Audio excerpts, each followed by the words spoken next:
Last Sunday we completed verse 57, which said, Chetasa sarvakarmani mai sanyasya matparaha buddhi yogam upashritya machitta satatam bhava. Take recourse to buddhi yoga, the subject that was started from the second chapter, the beginning of the Gita teaching. Develop buddhi yoga, samattva buddhi, a steady mind, luminous, strong and steady, oriented to oneness with other people. That means only service can come out of that buddhi, not exploitation. I made a distinction last time of the Superman from the political point of view, who destroys other people's self-respect. But the Gita Superman works for the happiness of all, welfare of all. So this buddhi yoga is based on that feeling of oneness with all. So love and concern becomes the byproduct of that buddhi yoga, the spirit of service, strengthening other people, not weakening them. Buddhi yogam upashritya machitta, let your mind be fixed in me, satatam, constantly. The very high state of yoga. The mind has become one with the divine. It is steady, because the God is steady, the Atman is steady, therefore the mind also is steady. So with this attitude, do all your actions. It is a philosophy given to people engaged in work, engaged in day-to-day living, so that within that context you are developing something within yourself, something of infinite value, your own self becoming realized through the work that you do. That stage has come. We are coming to the end of this wonderful teaching, when the little I slowly disappears. Only the Lord remains within you. That will come later. So in this verse he said, Chetasa sarvakarmani sanyasya, renounce actions mentally. Chetas, chitta means mind, not physically. Go on doing. Mentally you have renounced action.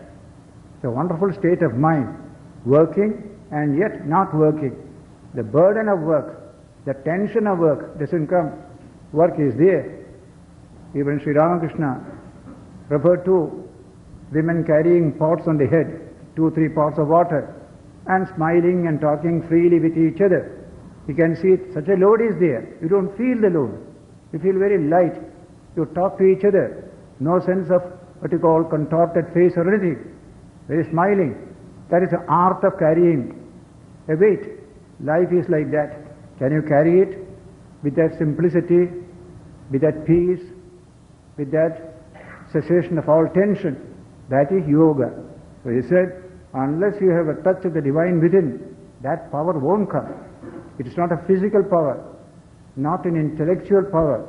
It comes from God himself hidden in the heart of all. So he had said, buddhi yogam upashritya, do all the work, mentally renounce the work, and you develop buddhi yoga. Machitta, mind become yoked to the divine. Satatam, constantly. No kind of deviation at all. We have established ourselves in God. No coming down from that state. Therefore, we are coming to the highest teaching of yoga, which was commenced in the second chapter.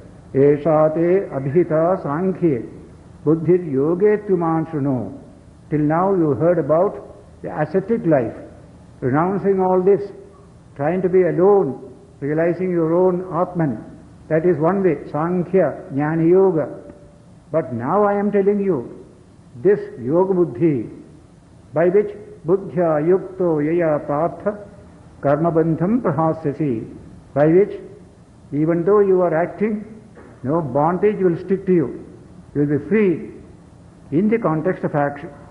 That is the proposition you had about verse 40, 41 or so, the second chapter. That has been developed all through these chapters. The stress is on that. The working person, for an idle person doesn't need any philosophy. It is working person that needs philosophy. And today we have to realize that working people, taking this philosophy as a guide, they become better workers, greater productive individuals, and better men and women. This combination will come. Be a yogi.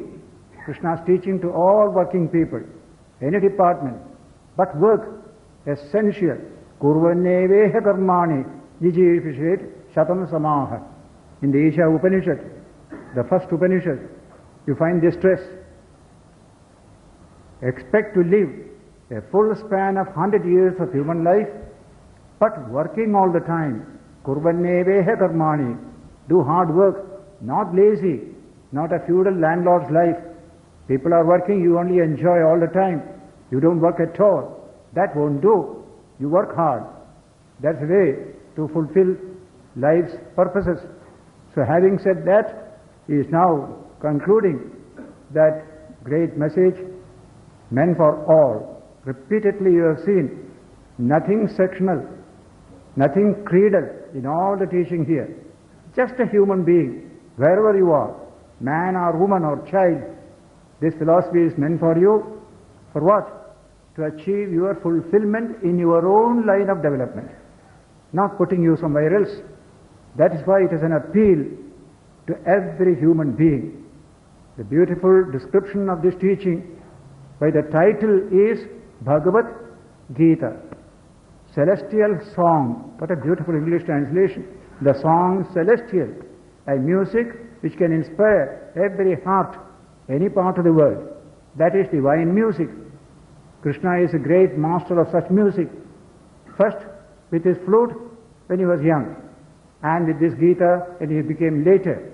That is the music that will inspire hearts of men and women all over the world. They become great workers. They become also great lovers of men and women, making for harmony. And that's the message Gita is conveying through all these various chapters. And we have come to the end of that great exposition from second chapter onwards.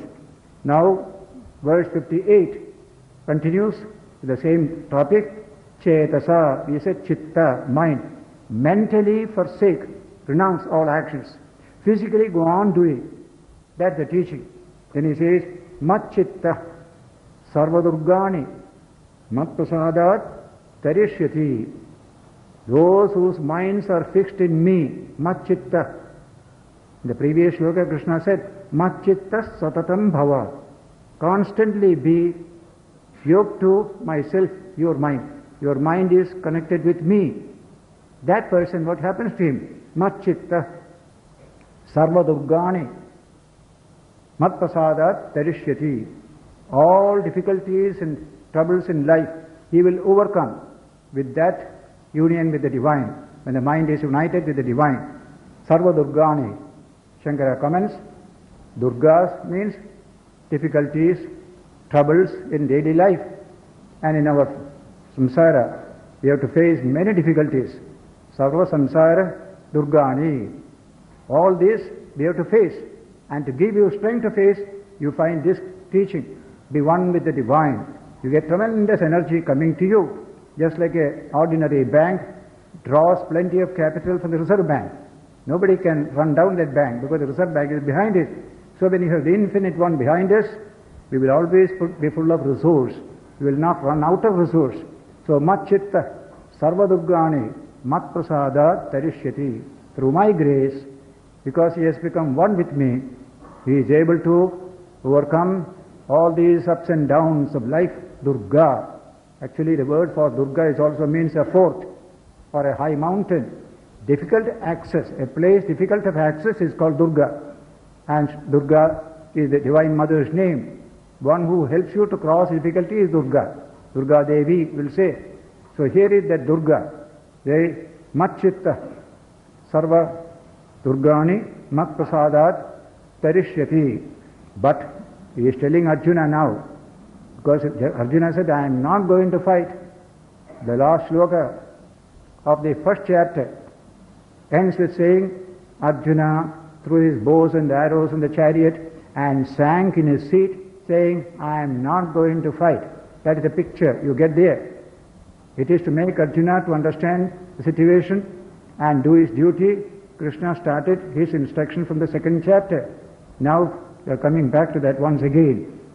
Athachetvam ahankarat na shoshasi vinangshasi. If through your ego, strong ego, you won't listen to me, but I am telling you for your own welfare, you will be in trouble. You will be lost. That is a warning given by Krishna here. Athachetvam ahankarat. You hear so many things, but the ego says, do this, do this. You have a fat ego. I am not going to follow these teachings. Well, it is up to you. You will be in trouble. You will get lost in life. Vinangshasi means you get destroyed. From that point of view, if you don't do the right thing, naturally you will suffer. How do we do so? Through ego. We have got our own pet aversions, pet attachments. We hold on to that. The ego is one which can attract all sorts of pet opinions, pet attractions. You don't care for another person's point of view. It is good to be able to listen to another person also. One of the beautiful things we are told in all the ancient books, learn to listen. Don't always talk. Listening is a great art. Learn to listen. There are people who can never listen, only talk, only advise others, dictate to others. No, learn also listen, otherwise you will be in trouble. And so, it is this fat ego that stands between us and other people, between us and God. That ego has to be attenuated, made smaller and weaker, so that real self will shine. Ego must be transcended is the supreme teaching in all ethics and spiritual life. The fattening of the ego is only good as a baby, as a child. After that, it is thinning of the ego. That's our main work. This fat ego can make life miserable. You can't live with other people. So many times we have discussed this subject between the ego of individuality and the tremendous concern for other people coming from personality development. When individual becomes a person, he or she can dig affections in other people. Otherwise only collide and collide and collide. That ego is to be handled by every person. Strengthen it and overcome it. That second stage is the most important stage for character development. Vinangshasi, if you don't follow these beneficent words, you will be destroying yourself. That's it. You can destroy yourself, you can build up yourself. Now you must think about it. Krishna is going to tell, I am not dictating to you. I am giving you a piece of wisdom. It is for you to decide. He will say later on. No dictation given by Krishna here. So the next sloka said, Yadahankaram ashritya na yoksya iti manyase mithyesha vyapasayaste pratistvam yokshati. If through your tremendous ego, ahankaram ashritya, that egoistic attitude, I don't care for anybody's opinion, with that attitude, na yoksya, I am not going to fight. Iti manyase, if you think so, your very nature will make you fight. You have got nature within you. Rajas is there in you. That rajas will make you work. I have seen many people who give up their family life and go to a holy place, and they build up a family there in no time. That Rajasi is there. What's the use of giving up this family? The wife told the husband, you have to beg from many houses there. Here, one house you get your food. Stay here, she said. Perfectly right. That samskara is there. Rajasic. You will create a samsara there if you go there. Your samsara within projects and you create a samsara there. Better to handle it here itself. And so, Krishna is telling, your own nature is very rajasic, full of assertion, activity. Let us give an education to this. Work it out through good service to people, service to the nation. That is the correct way to work out all these rajasic tendencies. Yad ahankaram ashritya nayotsya. I am not going to fight iti manyase. If you think so, mithyesha vyasayaste. That determination of yours is absolutely meaningless. It is false. Prakritistvam niyokshati. This prakriti, your own nature, swabhava, will compel you to do. Nature compels. There's a wonderful teaching in Western thought also. Nature compels. You may like to avoid a thing, but nature will compel you to do that. That's called nature. You have to reckon with it, handle it, educate it, and overcome it by a higher nature getting manifested within you. That is the Atman, consciousness of the divine that is within you. There is a higher nature.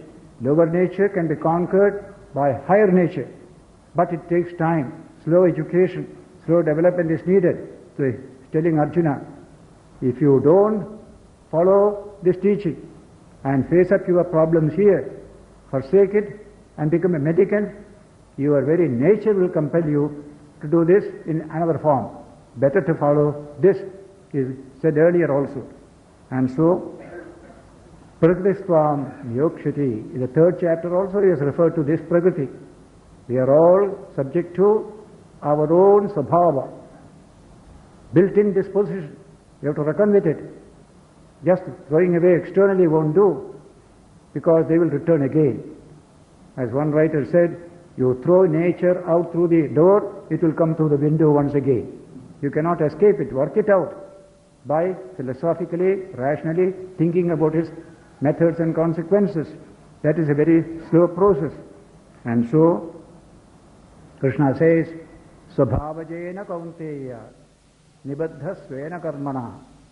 Everybody is bound by his own svabhava, karma based on svabhava. Whatever is my svabhava, that will dictate a particular type of action for me. Svabhavajena kaunteya nibaddha svena karmana. One's own karma, born of one's own svabhava. We are bound by that. Kartum na ichhasi janmohat vyamohat, he says, janmohat, out of delusion. You do not want to work at all. You reject that call to work. Then what will happen? Avashobhi, you will be made to work in spite of yourself. That Svabhava will force you to undertake that work without your own consent. It has that power within you. Kartum na ichhasi janmohat, he says, karishyasi, you will certainly do it without your own welcome and understanding or acceptance. Avashobhi, avasha means helplessly. Helplessly you will work. Better do it knowingly. If I am to do something, do it knowingly, consciously. Why be compelled? This is what compelling. My inner nature is compelling me to do in a particular way. Better to understand it, and in that line you make your own development. When we say we cut a wood according to the grain of the wood, then it is easy to cut. Similarly also, find out your own samskara and work out that samskara through the life and work that you do here. So Krishna is telling a psychological truth to Arjuna at this stage once again. Earlier he had said, now the final advice has come. There, the concluding portion, this subject comes up again. Your own samskara, Kshatriya samskara, hard work, challenging situation, ever assertive. That situation is there for you. Don't ignore it through your own egoistic idea. Then comes the beautiful teaching which he had said earlier, there is a divine hidden in all of us. God in Vedanta is present in the heart of all, not somewhere above the sky, not at all. That shloka comes here, very famous. Something like this had come earlier also, 7th chapter, 9th chapter, etc. Now he says, Ishvara sarvabhutanam hrideshe Arjuna tishtati. Arjuna, in the hearts of all people, there is Ishvara, the divine, is present. Sarvabhutanam, of all beings, including the insects and animals and worms, in everyone, in the heart, there is the divine.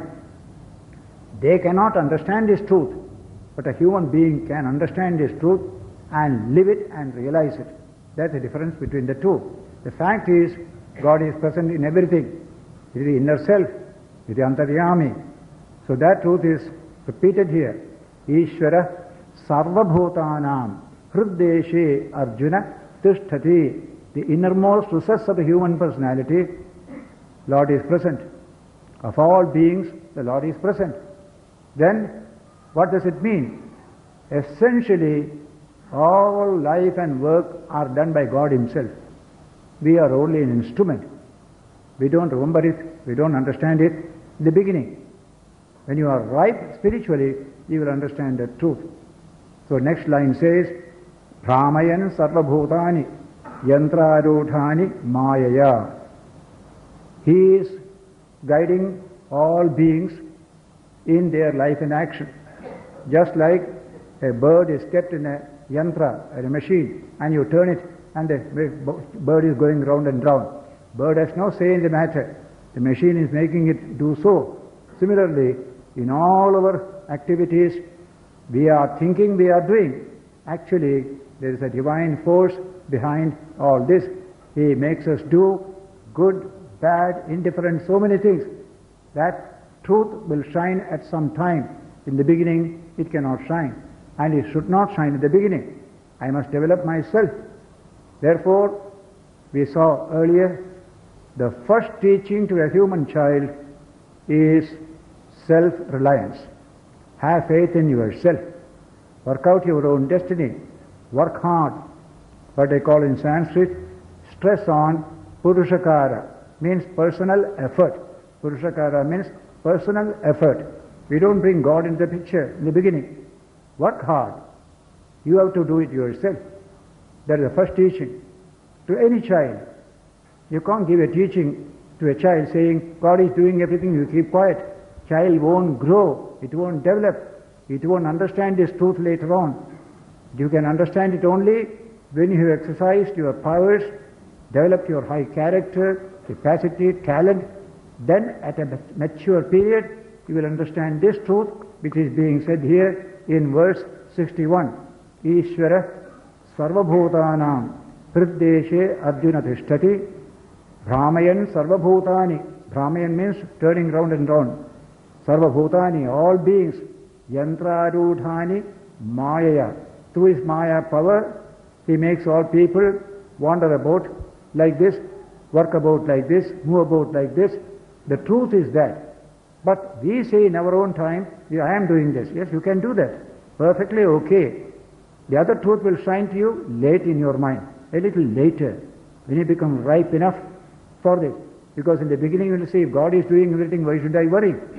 No, you will worry. You have got an outgoing tendency. You will work hard. Take the responsibility on yourself. Keep God behind you. No harm. But what we have to do? Purushakara, personal effort must go on. All these teachings will come in the beginning. Later on, when the mind is sufficiently ripe, then this truth will come. Yes, now I understand. It is all thou, thou, thou. That ripe attitude. Very difficult for us at this stage to understand that particular teaching. But that is the truth. Sri Ramakrishna used to sing a song in the Gospel of Ramakrishna, you will find there. Says, Mother, you do all the work yourself. But people claim that we are doing it ourselves. Tomar काम तुम्हें करो माँ, लोके बोले कोरी हमें. लोग बोलते हैं मैं करता हूँ. भगवान माँ तुम्हें दी, तुम सब काम करते हो.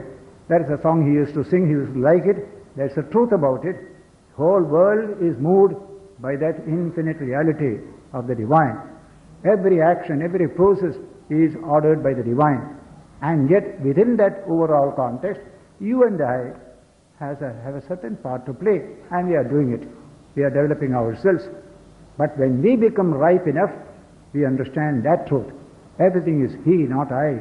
Thy will be done is the last music of man's spiritual life. Complete surrender, which will come now in the next few verses, is the beginning of that wonderful teaching when St. Paul said, I, but not I, but a Christ that liveth in me. Everything is He, not I. When does it come? When the I has become sufficiently developed, chastened, then it understands this truth. Not now. At this stage, this is no truth at all. In fact, it may create confusion. If God is doing everything, why should I worry? He is doing harm through me. Why should I stop it? I can't do any evil. All these questions come in the human mind. No. At this stage, you take responsibility, what you do, and take the result of it, face it in a courageous manner. That's called education for manliness and strength. At a high stage, you understand the other truth. It's all thou, thou, thou. Not I, but thou. So now that truth is coming here. Up to this it never came. In the 11th chapter you saw Krishna telling Arjuna, after showing his divine form, he says, Tasmat tumuttishta yasho labhasva jitva shatrun dhungsha rajyam samardham. Stand up, Arjuna, overcome your enemies, enjoy life in this beautiful country of yours. That's the language he used there. Now he is going to sing another tune, not you, but the divine that is within. So he said, Brahmayan sarva bhutani yantrarudhani mayaya. Just like that. As if we have no power at all. We have no freedom at all. We have freedom, a limited freedom. Sri Ramakrishna tries to explain it with a beautiful illustration. A calf is tethered to a peg, 30 feet rope. Now that calf has freedom to graze all within that 30 feet radius. Absolute freedom is there. Beyond that it cannot go until the shepherd comes and lengthens the rope or changes the location. Similarly, we have all got freedom. A limited freedom is there. Beyond that we have no freedom. Only the power behind the universe, God Himself, He alone changes position and all these things. So that is a truth that slowly shines on thinking minds. When you work and live, truth won't shine. When you work and live and think a little, well, that seems to be correct. Not everything is not my own. There is some power behind this objective universe. That feeling will come. Now he says, therefore, this is the understanding Arjuna is given just now, because we are coming to the consummation of this teaching, that manliness and strength, courage, character efficiency, all this will lead to a profound experience, complete self-surrender. That is a tremendous experience. Saranagati, we call it in Sanskrit. Sharanagati. Not I, but thou. Thou art alone. I am just your child. I am nothing. And we become like a child before the divine. After all, what a child can do in the house, only father and mother can do. Child is only an object receiving all this attention. So that child mind comes to you, a real, highly mature child, not the usual foolish child in the early period. That is the great saints, great sages. When they attained spirituality, they understood this truth. So he said, that is the divine. He is present within you. He is not far away. Sarva bhutani, he says everyone. Ishvara sarva bhutanam hruddeshe Arjuna tishtati. The heart of all of us, the divine is present. So next sloka gives you the meaning of what that truth means. Tameva sharanam gaccha. He alone take refuge in. Tameva sharanam gaccha. How? Sarva bhavena bharata. From every point of view. No reservation at all on this question. Everything is he, not I, not I, not I. Very wonderful teaching. Take any Christian teaching, Buddhist teaching, or Islamic teaching, and our own teaching, you will find everywhere the final teaching is complete resignation to the divine. I am nothing, he is everything. That's the teaching. And man becomes free truly only from that surrender. Real freedom comes only then. The little I has disappeared. The Lord alone is here. In Advaita, it's simple.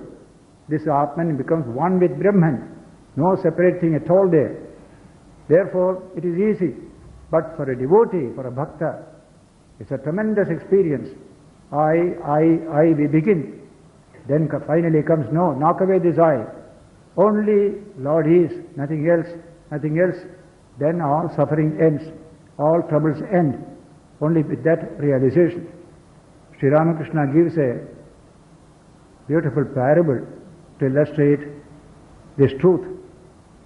He says, you take a calf, a bull calf, and then very free, jumps about here and there, absolutely free. But always it says, I, hamma, hamma, hamma. Hum means I, we. There is no place for God there, or second person there. Hamma, hamma, it's crying. Always ego assertion.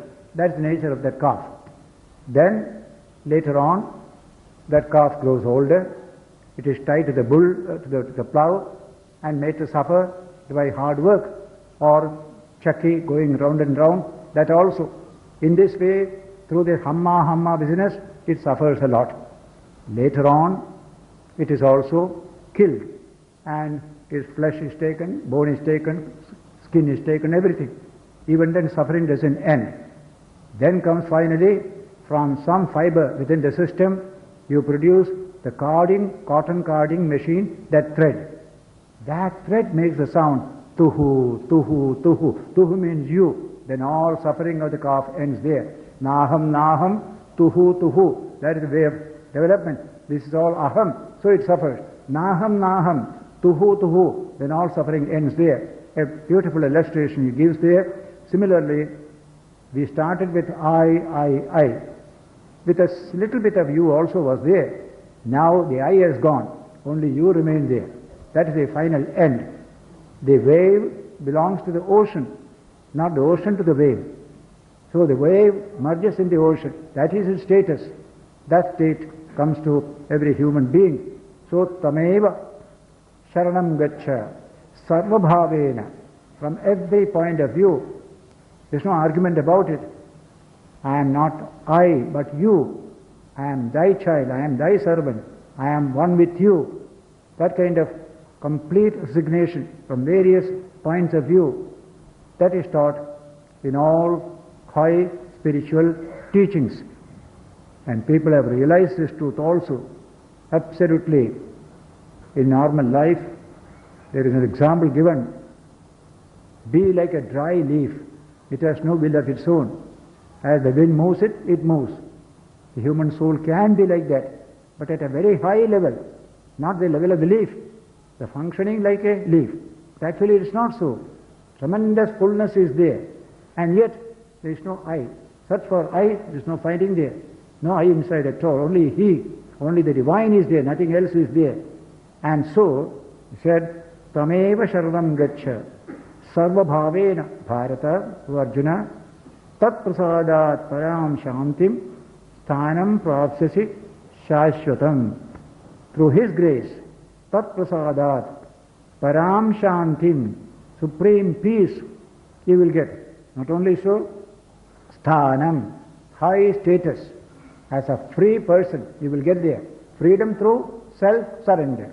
Sthanam Prapsasi Shashwatam, eternal status. Nothing that you lose having attained. This one is permanent. Shashwatam, ever free, ever free, ever free. No more of bondage at all. That is a type of self-surrender, resignation. To whom? To your own higher self. The infinite self that is within you, within all. We surrendered to that. From that we came. We played a little our own part we go back to that same reality. Now we have become ourselves in the true sense of the term. And so, somebody asked Sri Ramakrishna, when shall I be free? And straight answer, when I shall cease to be. That's the answer. In Bengali it is beautiful. Ami kokhon mukta hobo. Kab mein mukta ho jao. The answer. Me jokon chale jabe, takon mukta hobe. This me must go. When I cease to be, then you will get mukti. A wonderful idea. Very difficult to understand. When we are children, we can't understand it. Because in children, we want a little I. We want to make them develop that I. Later on, when you become grown up, you worked hard, developed your I very well, then you can, if you are ripe enough, slowly understand the truth of the statement. Not you, there is something else. Some infinite power in you, in me, in all. We are that, we are that. We are not this tiny little self, separate from all others. That is where this teaching comes. Tat prasadat param shantim shashwatam sanam prapsasi shashwatam. By His grace, all will come. This is a very great subject. I have dealt with it in a very detailed way in the little book, Divine Grace. From personal effort, we start our life. Then we come to what I call personal assertion. I reassert and do all these things. Then finally we learn, no, not I, not I, not I. Only He, only He. Nothing else is there. That is the last language of spiritual life. So that is the nature of divine grace.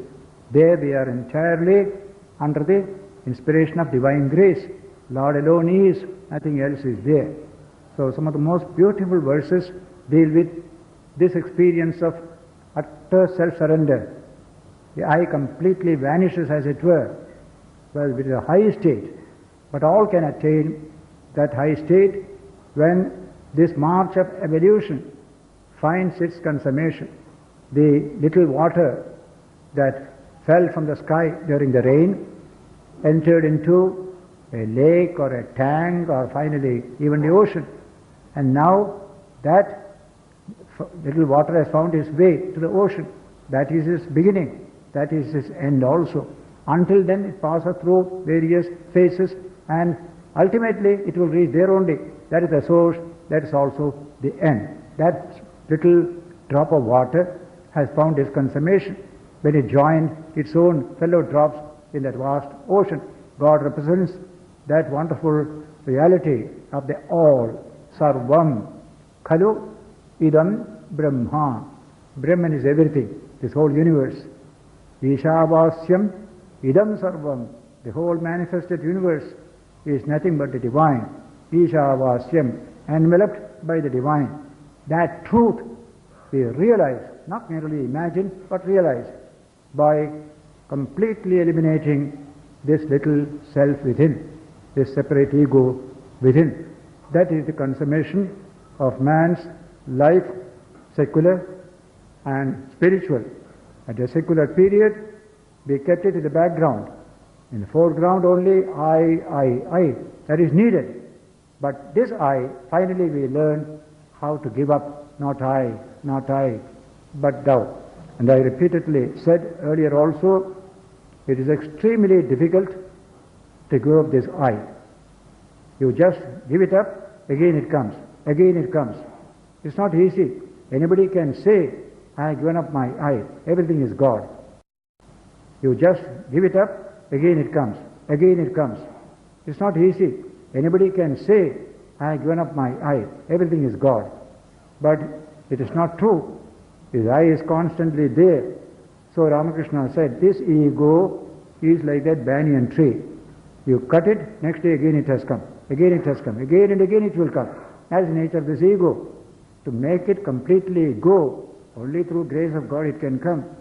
So, ego manifests itself in diverse ways, often hidden from you. But you think you have given up the ego. Not at all. There is a special state in which complete elimination of ego takes place.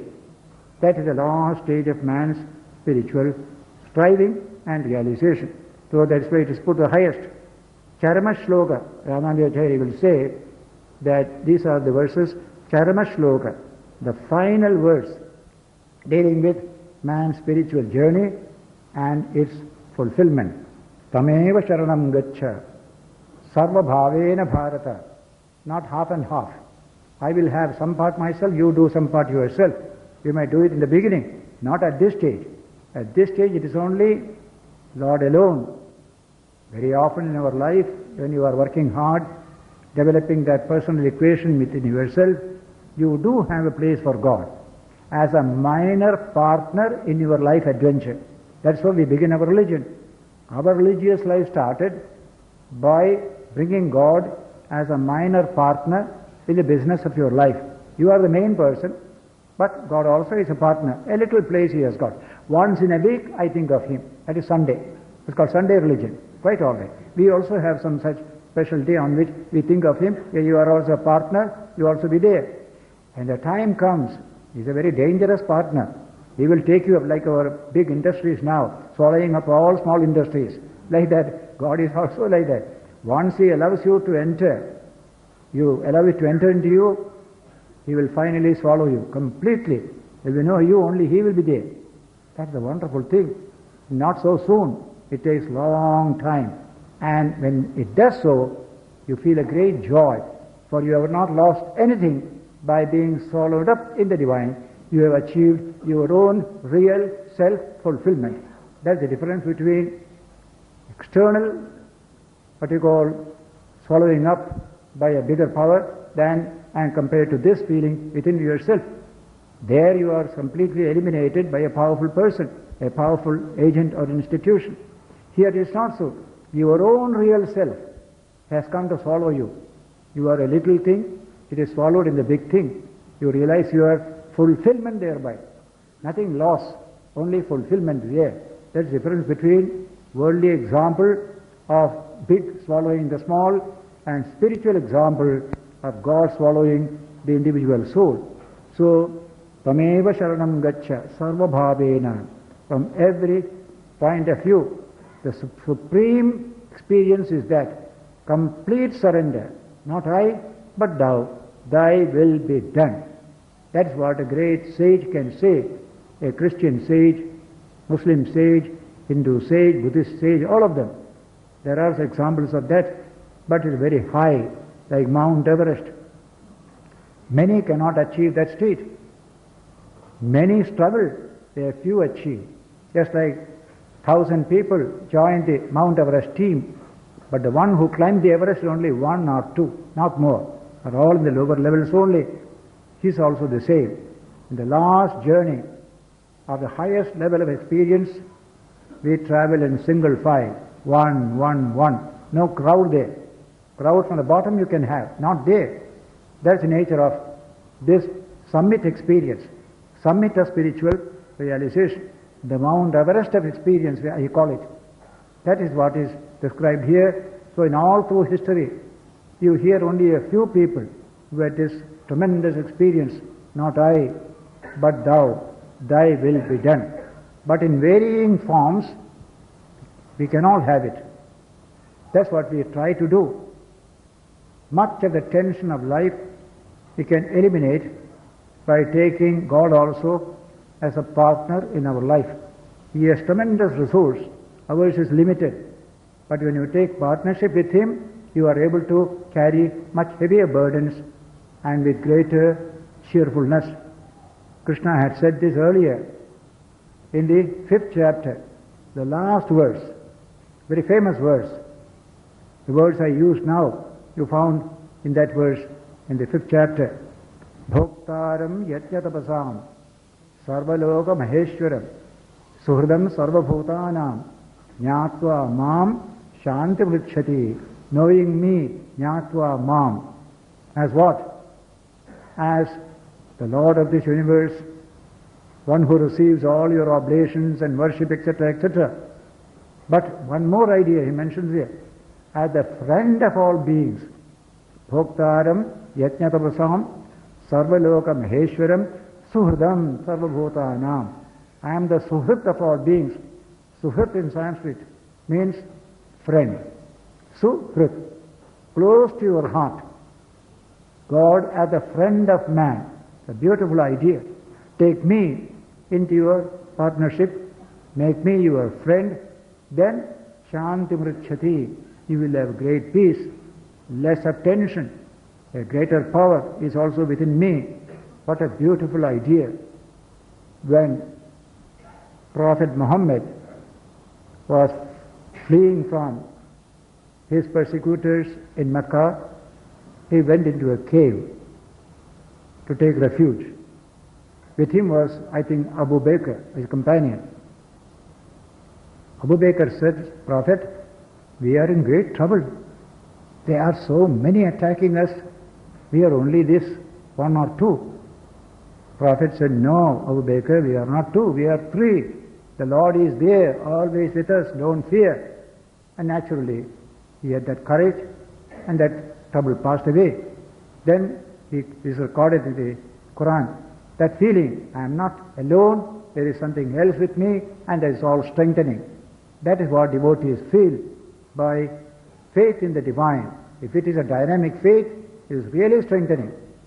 If it is only a very weak type of faith, it has no energy within it. So, yes, this is the teaching up to verse 62. The whole teaching of the Gita is finished here at verse 62. Now Krishna is summing up all this teaching and exhorting Arjuna what he should do. That we shall study next Sunday when we meet again here. We are coming to the final consummation of this tremendous yajna of jnana. Krishna used that word, jnana yajna. The whole, from beginning to end, it is jnana yajna. We are coming to the end of it, and so next Sunday we shall take verse 63, where Krishna himself is telling Arjuna, I have done my work, I have given you my best, you are free to accept or to reject. That's a wonderful way of teaching, where there is a responsible feeling in the student. He is not made a creature, he can decide for himself. The best teachers are of this nature. They don't take away the freedom of the students. They give freedom to the students to select and accept or to reject. That will come next Sunday when we meet for the Gita again. Thank you.